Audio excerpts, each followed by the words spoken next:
The jackals. Hyenas. They're barking at him, laughing at him. They nip his toes and eat the food that's in his domain. They do this, and they get closer and closer and bolder, till one day, that lion gets up and tears the shit out of everybody, runs like the wind, eats everything in his path. Because every once in a while, the lion has to show the jackals who he is.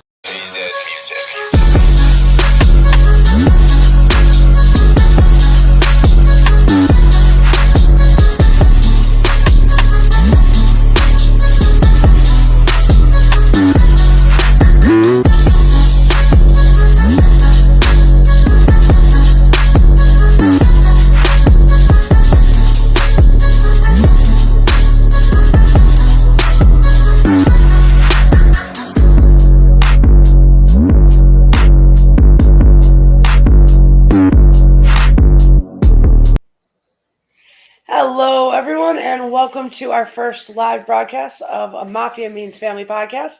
I'm Mafia Mom. I'm Mini Mafia. Make sure you hit that notification bell, like, comment, and subscribe. Now, I see here we already have a comment from the Angry Buffalo. You said the jackal clip is cursed. Where have you seen it before? I haven't noticed it anywhere, so I'll have to look into that. Hopefully, we're not putting any curses on them. They got enough to deal with right now, injuries and illness and all that. But we're going to get into it today. We're going to talk a little bit Patriots pregame. We're going to review last game a little bit and go through what we normally do in a recording. We're just going to do it live. If you guys have anything to say, we'd love to see you in the chat. So drop us a line.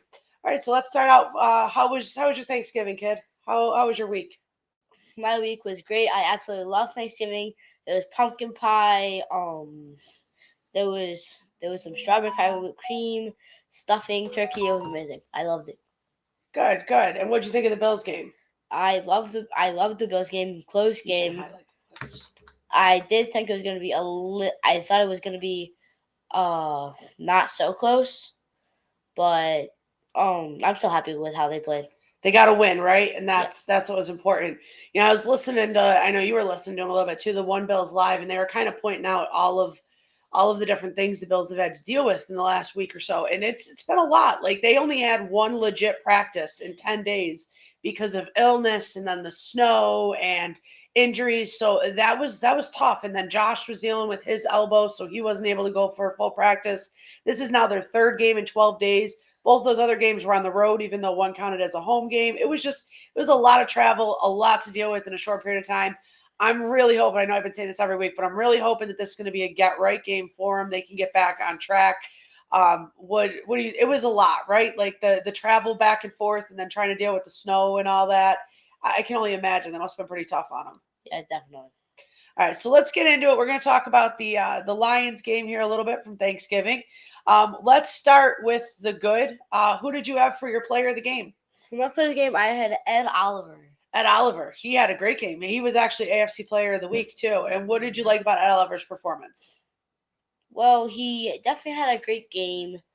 I love the way he played. He played out of his mind. He had 6 tackles, 1 forced fumble, 1 fumble recovery, 2 tackles for loss, and 6 tackles, 2 tackles for loss, 1 sack, and 1 safety, which was on the sack. Yeah, that was a really great performance. I couldn't believe he didn't get a turkey leg after the game. We were talking about that he definitely should have been up there, right? Yeah, definitely. Yeah, but I'm glad he got the AFC Defensive Player of the Week. I think Milano got it last week, so that would be back-to-back weeks that the Bills players got it, and both very deservingly. It's nice to see Ed Oliver coming on. You don't follow the draft and stuff like that a lot, but he was a first-round draft pick, and it's nice to see him starting to come into his own and really live up to that hype. I had McKenzie as my player of the game. I had actually called out Shakir and McKenzie as players to watch last week. We had agreed on it because the Lions defense struggled in general, but definitely struggled with slot receivers. McKenzie ended up going 6 for 96 with a touchdown. So he had a good game, and we need that again. We need some second and third players to be stepping up because it can't just be Diggs all day. Yep, definitely. Right. Like what did Gabe you think Davis, of McKenzie? Right. What did you think of McKenzie's performance? He played again out of his mind like Ed Oliver did, but except the wide receiver. like you said, he had six catches for 96 yards and touchdown. The touchdown was a decently good. Like, it was a tough catch to make. The defender was right there. Honestly, it was good D. Yeah, he definitely had a good game. He came up with some big plays and key moments, right? Yep. All right, so now for the more negative part of it, who would you be calling in for a family meeting this week from based on the Detroit game? The family meeting would be the O-line. The O-line. I get that. What did you not like about the O-line performance? Well, I get we were missing a few pieces, but still, our O-line needs to step up. Josh Allen, he can't be, getting rushed. Yeah, he definitely didn't have a lot of time. And I see the comment we just got from Mafia Sports Report, seeing the John Brown's jersey up there. I'm hoping he gets a couple plays tonight and maybe take some of that pressure off of Allen with the O-line, because we got Mitch Morris back. That'll help, right? Yes, but we're definitely. still missing Deion Dawkins. Yeah. Yeah, sad. And that's the O-line's got to give him. Allen's a very athletic quarterback. He does a great job avoiding the pressure, but you got to give him some time to sit in the pocket, especially when he's nursing an injury, to be able to get that ball out and to an open receiver. Just make some of the plays a little bit easier for him, especially when he's struggling, right? Yeah, definitely. Yeah, I think that's a good call. I got a lot of faith in Casenberry, though. I think he's played really well up to this point in the season, and I think he'll do okay in there. I'm glad to have Morris back, though, for sure. Hey, we don't know if it's going to be Casenberry for sure. Because when I was listening to One Bills Live, it also could be Brown. Spencer Brown. Well, Spencer Brown's at the right tackle position. I heard on One Bills Live he could be moving to the left tackle. I guess they could be talking about jumbling the line. I don't know. I'm obviously not in the meeting rooms or anything. It's possible they could be looking at jumbling it up a little bit. Yes. My family meeting, I think this is kind of an obvious one, but it's Dane Jackson.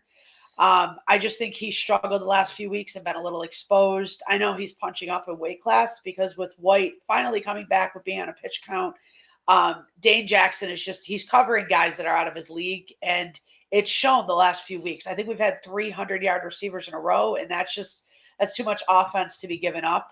And then tonight we're going to be without Elam, so Dane Jackson's going to play another huge role. Benford's also out, so you got Trey White, but he's going to be on a pitch count. I'm hoping he plays at least. It would be nice to have him in there for 30 snaps, but I don't want him to rush him. We need him more for the playoffs. And then you got Dane Jackson, then you got Rhodes, who we haven't seen much of. But what do you think of that situation for tonight? Well, I definitely think it's going to be especially a tough situation for Jackson, because I think he's going to be our either number 1 or number 2, and the Patriots have decent wide receivers like Nelson Aguilar, and I think like Jacoby Myers, I think maybe. Yeah. I forgot his name. And it's going to be tough on Dane Jackson.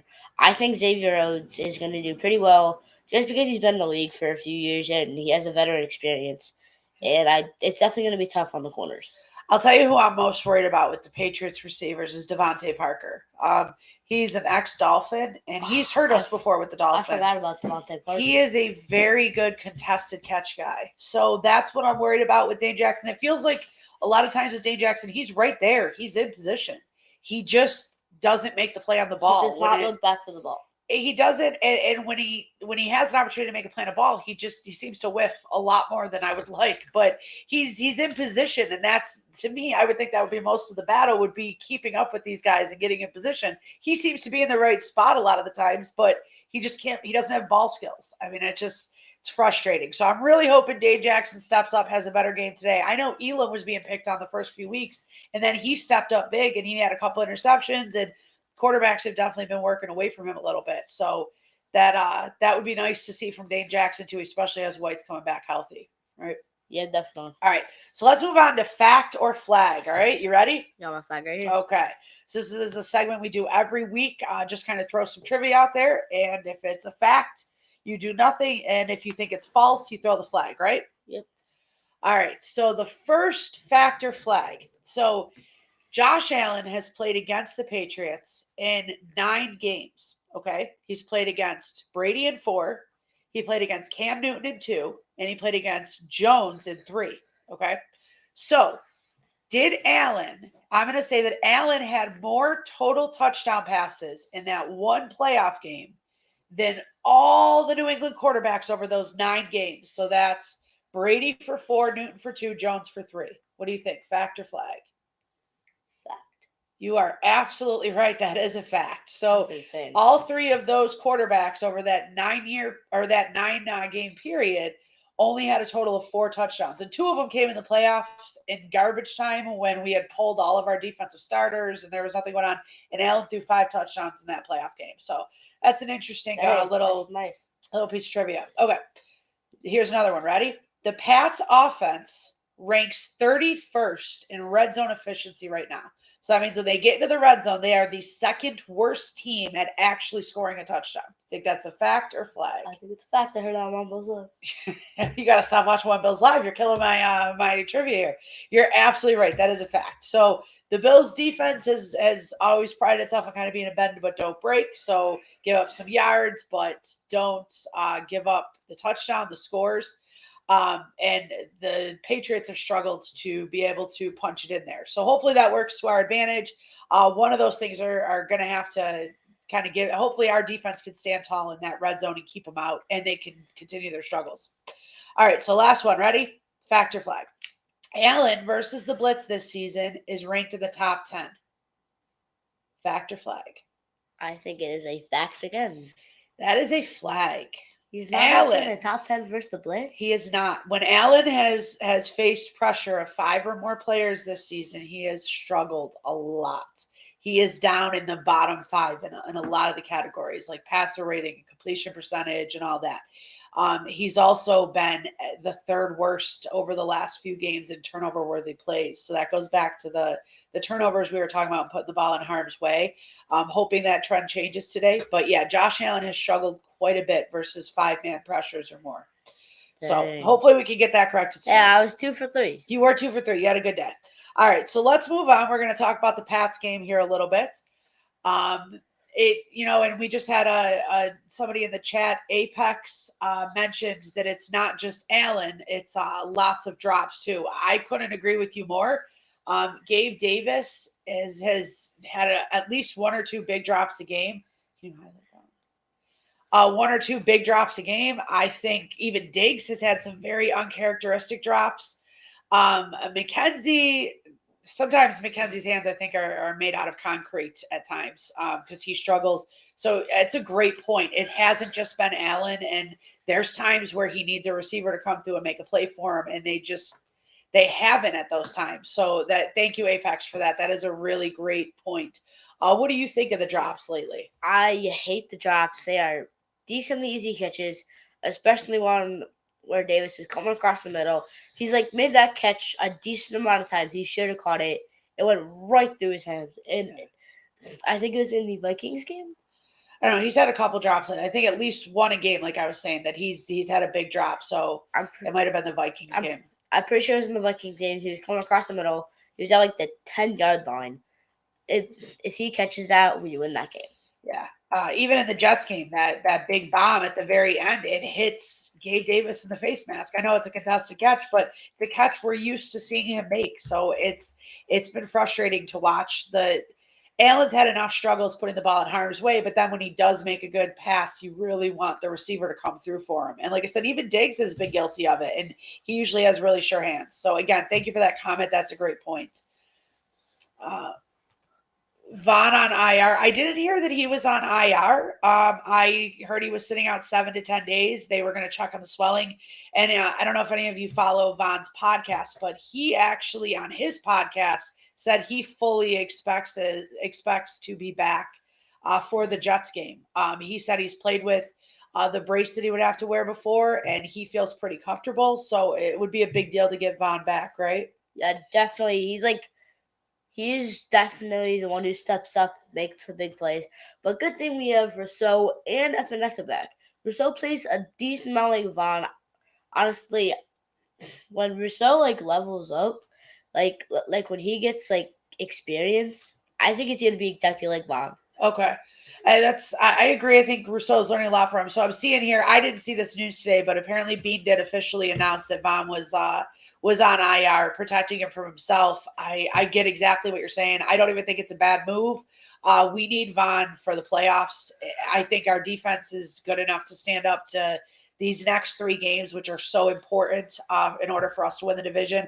I think our defense without Vaughn just needs to come through. We're definitely going to get into that and the players to watch for sure. It is a must win tonight for sure, without a doubt. So, and then the other point was John Brown being elevated. John Brown coming back, and he's up for the practice squad, and that's really great to see, right? Really good, yes. Yeah, I miss John Brown. I miss the handshakes with Josh Allen. That was definitely a lot of fun to watch. Special dance. Yeah, for sure. And he's got good hands, and he already has chemistry with Allen, so that should be able to help out and help Allen have another safety net that he trusts out there, right? Yeah, so I'm a little worried. I don't know about you guys, but I'm a little bit worried about watching a guy come off of the street and just hop in. I know he's been working out and all that, but definitely concerning for soft tissue injuries. A guy just walking in off the street and being in game shape. Hopefully they ease him in. I have full trust in the Bills medical staff to deal with that the right way. So hopefully we ease him in and we can get him back into the groove of things so that he can be another outlet for Allen. Another comment there, did some moving around with the Trey White contract this week. I saw that, and I don't know about you guys. Maybe it's just confirmation bias, but the only thing I could think of, what would you think? If they're moving money and trying to free up money at this point after the trade deadline, what do you think it would be for? I think they're definitely going to try and get another star player. Which would be who? There's one guy out there we've been OBJ? talking about all year. That's what I would think. I don't know why else you're moving around money at this time of year if it's not for OBJ. I don't know. It would be great to see what he could do in a Bills jersey and the chemistry with Allen and all that. But that's chemistry with Allen? Well, no, he doesn't yet, but I think he could build it quickly. I think OBJ would be a good fit in our locker room. Certainly. And every player who's ever played with OBJ has always talked about what a great teammate he is. And I think that would help him fit in with the Bills for sure. Especially Vaughn, because he actually played with him in did. LA. And he's been recruiting him. Yeah, for what I've heard, he's said some really good things about him. Definitely. That's anybody I've ever seen talk about him. Any of his teammates have always said good things. So if we're moving on to the Pats game and preview this a little bit. So who would you say is your player to watch for this Pats game coming up? I know you talked about a few different players. Who would you say is your guy to watch? Well, I actually have a few. Okay. Diggs, Cook, and Knox.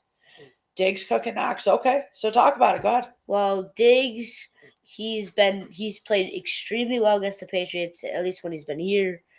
And he's averaged 6.5 catches, and 4 touchdowns in average. No, he's got 4 touchdowns over his last 3 games against the Patriots. 1 touchdown average a game. Cook and Knox, what I've heard on Wumbles Live actually, is that the Patriots have big, slow but strong linebackers, and they need faster, quicker, but smaller linebackers in order to cover, like Cook and Knox. So I think they're gonna have a big day today. I think that would be great for us, and you make a good point. The Patriots linebackers are not really set up to cover speed, and Knox can be a great tight end as far as a threat down the field. And Cook, we keep waiting for Cook. He had 80-some yards in the one game, but we're really waiting for him to have a breakout game, especially as a pass catcher. And I think this could definitely be the game for that. We got another comment here from Dallas Holland talking about need Josh Allen to have a big game tonight. And I mean, not unfortunately, because we love having a superstar quarterback, but I think anytime the Bills want to win, they need Josh Allen to have a big game. But tonight against a Bill Belichick defense, we really need him to take care of the ball and be special. I couldn't agree with you more on that. What do you think of that? I definitely think it'll be good. You think we need Josh to come through big tonight? Oh, yeah, 100%. Okay. And then we got Beth here, Beth B, talking about I'm watching Ed Oliver, Cook, and Hines this week. I know I'll see Motor and Diggs, maybe Davis. Those pass catchers are super important. You had actually mentioned Hines too, right? PJ, you had actually mentioned about Hines having a big game too at that linebacker level, right? Yeah, definitely, because we brought him in for a reason. I'm pretty sure he's like a short yardage back. He also has really good hands. Yeah. Yep. I think he could do some. I think for him, it's more about the snaps he gets because he's been very limited. He's played more of the special teams role. And we actually have Mafia Sports Report here talking about, I'm calling for a Hines return for a TD. Every time he touches the ball, I really think this is one might be the one because he's been close to breaking one. I would love to see that, especially because Bill Belichick prides himself in having such a great special teams. I would love to see us break one. And it's been a while since we had a touchdown on a return. My players of the game actually go along with Beth, my players to watch. I'm going with the D line. Somebody's going to have to step up. Somebody is going to have to take that place of applying the pressure the way that Von Miller did. So whether that is Rousseau, Epinesa coming back off of injury, whether Ed Oliver continues to get the push up the middle, Jordan Phillips, I don't care who it is. Somebody on that D line's got to step up. There is no reason why we cannot get pressure with a 4-man front without Miller in there. And this is our opportunity to prove it. And it's proving how far those guys have come and that the defensive line was improved with or without Miller. Because those guys playing the tackle, the nose tackle position at the Ed Oliver and Daquan Johnson and Tim Settle and Jordan Phillips, they were improved from what we had in there last year with Harrison Phillips and Starr. So what do you think of that? What do you think of the D-line tonight without Von Miller? Obviously for the next 4 games without Von Miller. Well, I definitely think it'll be a rough ride because Von Miller's a huge part of our defense. But like Jordan Phillips, he's stepped up this year. He's definitely had some good plays. So is Ed Oliver and Tim Settle. And like honestly, I think it'll be pretty easy this game, especially because they're missing Trent Brown, their star tackle. Yeah, last I heard Brown was sick. I don't know if he's going to play or not. I think it was a game time decision. It's probably been announced now, but I did not look it up right before we got on here. So if anybody if anybody else has seen it, feel free to share it in the chat. I did see a comment there from Dallas Holland about the red zone turnovers.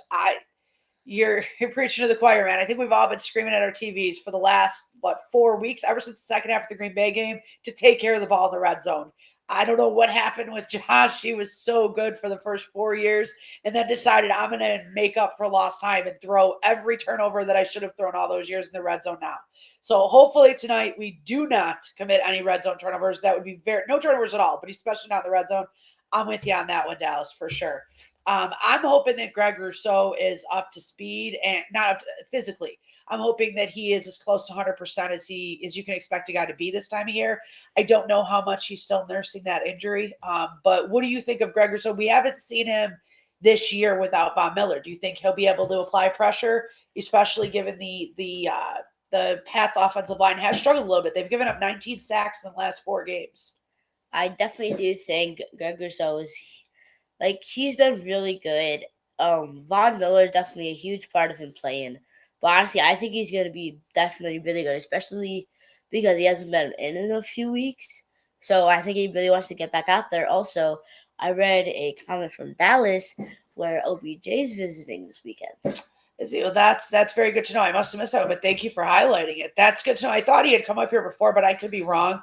I've been following it off and on, and he's visited so many different teams. So that's definitely interesting.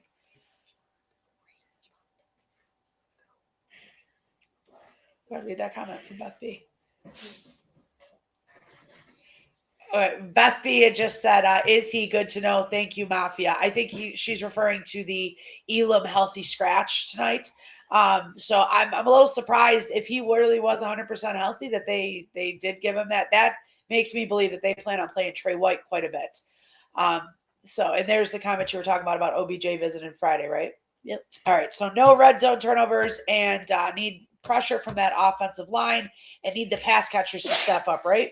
Yeah. All right, so now let's go on, and you guys, please feel free to share in the chat. What is your Josh Allen stat line for tonight? My Josh Allen stat line is 40 rushing yards, 27 for 35, 376 yards, 1 interception, and 4 touchdowns. Wow. That would be a good day, man. I would love to see that. That seems like a Josh Allen when he's feeling it kind of day, right? Yeah, I think Motor's going to get one. You think who is? Motor? Oh, I'd like to see Motor get one for sure. I mean, I should think he's going to get one through the air or on the ground. Yeah. You think we're going to get the run game going? He's been feeling it lately. I definitely wouldn't mind seeing him get going. I'd like to see Allen not have to be our leading rusher and leading passer and take so many hits. So I would love to see that. I have a little bit lower for Allen. I still think he's going to have a good day. I have 320 yards passing. I think he'll add about another 40 rushing, 3 TDs total. Here's the big one, though. I don't think he's going to commit an interception tonight. I think he's going to play a clean game.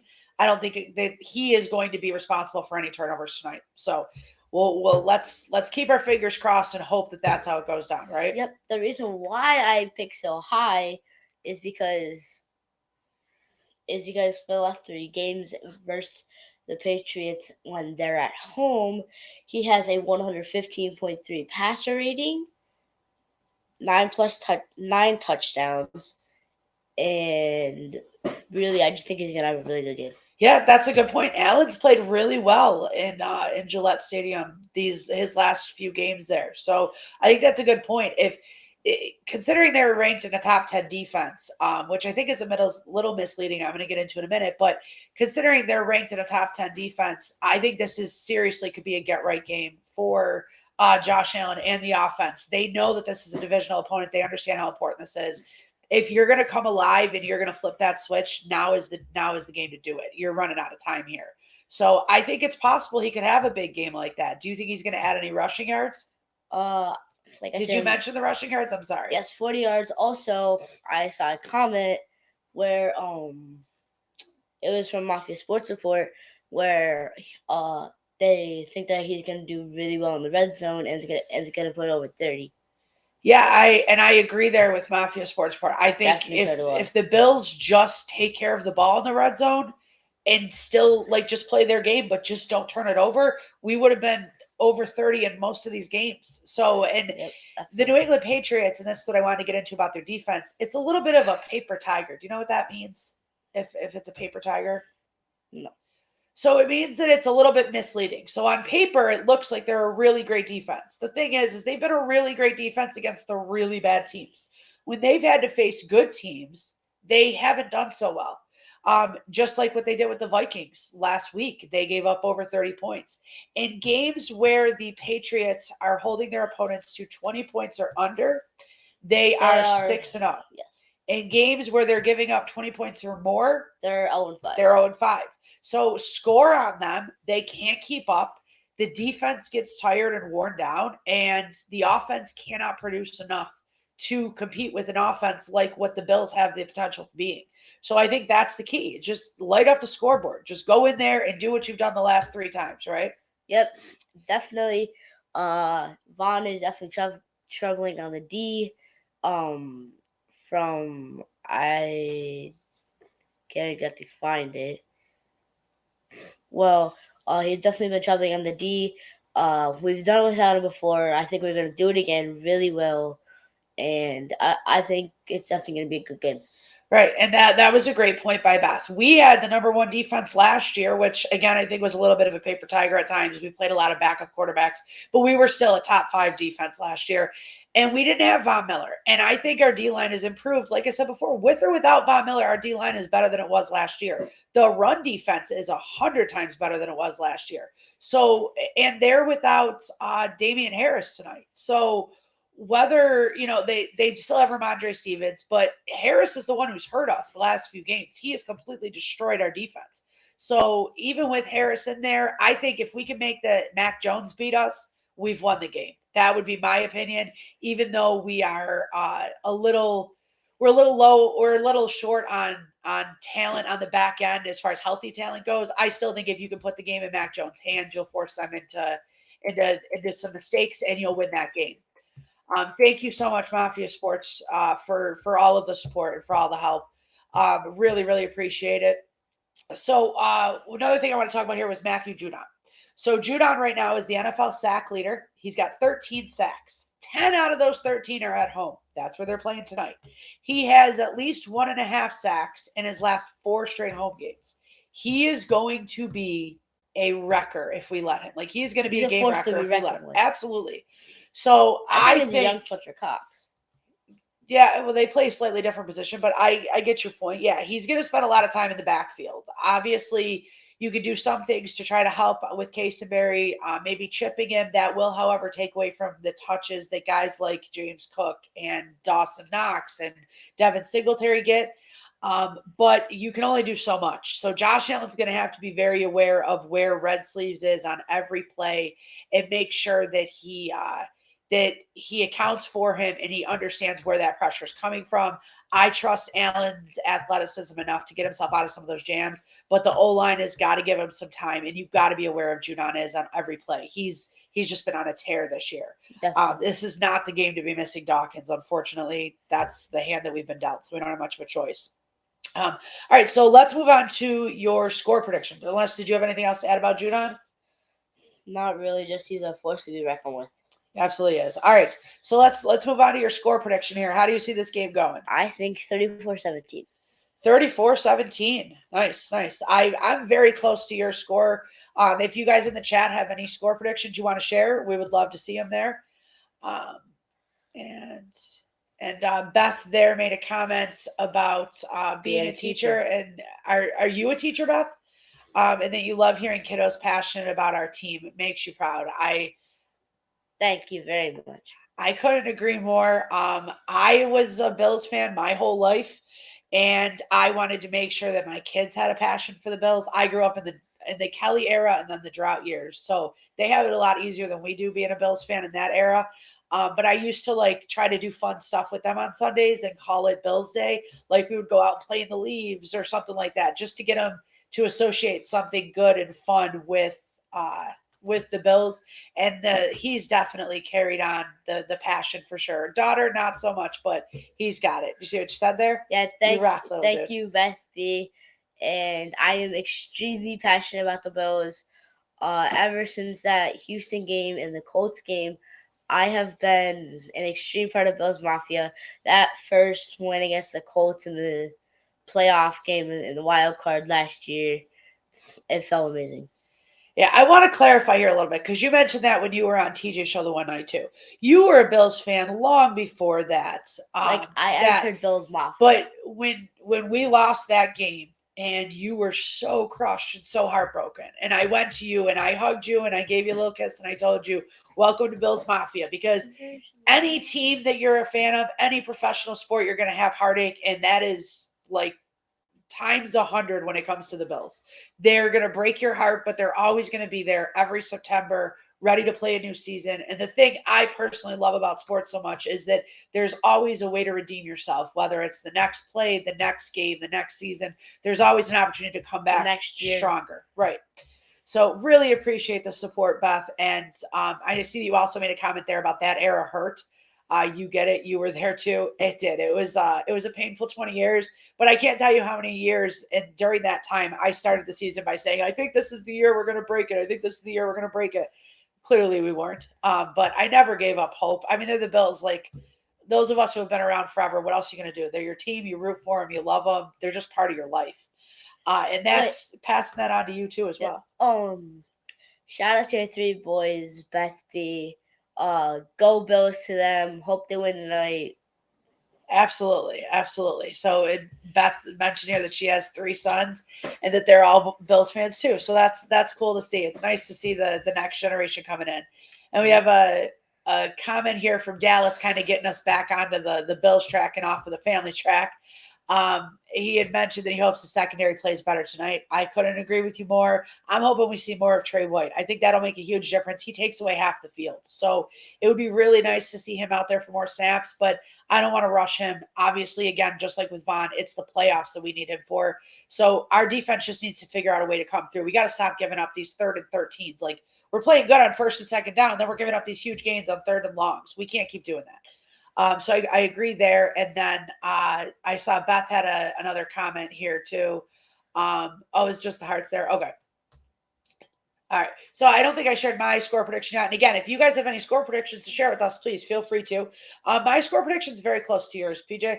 Mine is 31-17. So I'm along the same lines as you, Mini Mafia. You have a field goal more, which is very possible. I feel like I've been picking scores very similar to this every week, and it hasn't come true. I really, really believe, in my bones, this is the week the offense is going to turn it on and bring it together. You say that every week. I know, but that's part of being a Bills fan, right? Yeah, definitely. Yeah. I've believed it every week, and so far it hasn't exactly worked out. Yeah, I understand that. I also understand what Beth's saying, that they lose when I predict, so I never do. I get it. I felt like that for a long time, and I wouldn't predict games because I felt like I picked them with my heart, and I always picked the Bills to win, and then they would disappoint me on the weeks I picked. So I completely get where you're coming from, Beth. Don't jinx them tonight. They got enough going against them. I understand. So anything else you want to look out for tonight in the Bills game? Anything else you want to mention? Uh, I'm just looking out for really Poyer, and like the secondary has to step up a little bit. So there's the corners and linebackers. Hope Allen has a good game. I really think the offense is going to explode. I think this is Allen's bounce back game. Yeah, I'm with you on all that, and I see Mafia Sports Report has a similar score to what our guesses were, 27-16, but it could be over 30 depending on the red zone work. Absolutely agree. I just want this to be a comfortable win. I don't want to be sweating it late into the fourth quarter, and I definitely don't want to be relying on the refs to make any calls in the fourth quarter of a Patriots game. I do not feel like that's going to end well for us. And let's get Knox involved in the red zone. Dallas. Totally with you on that. I don't understand, and I scream at the TV every single week why you have a quarterback that is 6'5", 250, and as athletic as Allen is, and they do not roll him out on naked boots more often and sneak whatever the tight end is at that point, whether it be Knox or Quentin Morris, whoever. Why don't they sneak him out the backside? It gives Allen two options to either run or pass, and I feel like that's where he's so dangerous, and it would free up Knox. They do that like half block thing, and then they roll out. I don't know why that play isn't run every game when we get into the red zone. It's so hard to stop. So yes. I would love to see Knox go and off. Also, I agree with Beth B. They definitely win when they have fun. Those 8 wins actually now. They've just been having fun out there. I really hope to see that tonight. Yeah, I agree. And I think you can see it in Allen's eyes sometimes that he just looks like a big kid. And that's the Josh Allen that I want to see. I don't want to see where he's in his own head and where he's struggling and frustrated. I want to see the big, like he reminds me, and I don't know, some of you may not like this comparison, but he reminds me so much of Brett Favre. Like Brett Favre played the game like a giant 8-year-old his whole career. And who's Brett Favre? He played for the Packers for most of his career. He's Super Bowl winning quarterback. You've seen highlights of him, but that's what I want to see on Josh Allen's face. I want to see that excitement and that love for the game. And then we had another comment here about Smoke. Gilliam. Gilliam definitely as the fullback. And we have the Knox involved more and use Gilliam as an extra blocker. Yeah, and I don't even mind getting Gilliam involved more in the pass game. He is a converted tight end. I think it helps in both pass protection. It gives you a lot of options out of that formation. So you can keep extra guys in there to block. You can send Gilliam out to run a route. The run game obviously comes alive more with a fullback. So I'm all for using Gilliam more. And Knox, I don't think he's our best tight end blocker, but he's better off than having nobody there. So even if it's just on a chip, I agree to use Knox in the blocking game a little bit more. But that does take away from the extra offense weapons. It definitely does. It definitely does. Well, we definitely appreciate you guys joining us tonight. We're gonna try to go live here every week, so we would love for you to come back. Please don't forget to like there. So thank you again so much for joining us. This is our first ever live show. I am Mafia Mom. I am Mini Mafia. Make sure to like, comment, hit the notification bell, and subscribe. Until next time, go Bills! Bye, everybody.